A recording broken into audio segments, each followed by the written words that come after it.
Welcome back, folks. It is a wonderful, sensational Saturday, actually, as a matter of fact. I'm Josephine Sage.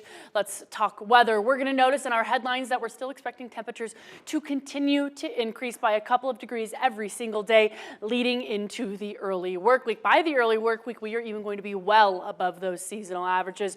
We also have a slight chance for maybe some possible rain showers tomorrow, but that's all it is, just a slight chance. And like I mentioned, we are starting the work week quite pleasant through Monday, Tuesday, Wednesday. We can expect those temperatures, those afternoon highs in those 60s. Now, before I get into those details, I want to remind you, spring is just around the corner. 32 days away until we are finally officially in, well, that springtime starting in, well, closer to the end of March. And I did mention those warming of temperatures. We're going to notice that this high pressure ridge is continuing to build over the Great Basin as we get throughout the weekend days and towards that early work week, which is what's bringing us all these warm and pleasant temperatures, which is quite odd for the middle of February, but it's going to continue to be the trend as we look ahead.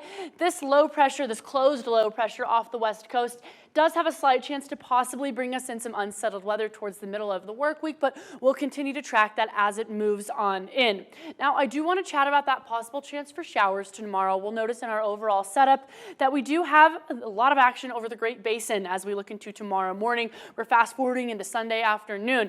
Slight chance for showers locally, but in those higher elevation regions, we are expecting a second round of precipitation to move on in for the work week. We'll notice through those northern mountains, central mountains, and pushing towards that front range is where that moisture is going to land.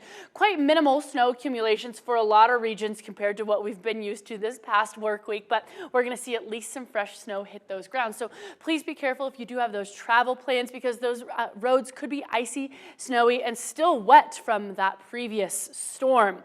Now, we'll notice earlier today, those afternoon highs, we were hitting 48 degrees in Grand Junction, 51 through Moab, 43 in Montrose. Down that I-70 corridor, we were looking in those 30s. Gunnison is that only area with those afternoon highs being in that sub-freezing range at 28.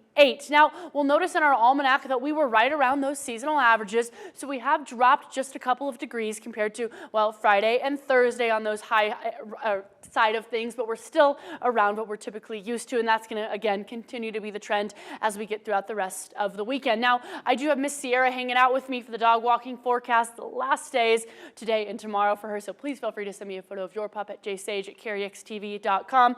But we're going to notice those peak sunny skies happening during those afternoon hours. Now, 6 to 10 days out, we're still looking at those above average temperatures. That's continuing to stay the trend, and we're also gaining daylight with these warmer temperatures. We'll notice by March 9th, that'll be feeling that sunset at 6:03, and daylight savings pushes us into that 7 p.m. sunset. And speaking of daylight savings, it's actually 22 days away. But that's towards the future. We're talking about the now. Discovery Auto Group's 7-day forecast has us looking at 52 degrees tomorrow by the early work week, 60s, which is well above those seasonal averages by about a full 13 to 15 degrees. Wrapping up the work week and getting the weekend, still 50s and sunshine are sticking around. That same kind of trend for Montrose is sticking around for the long run.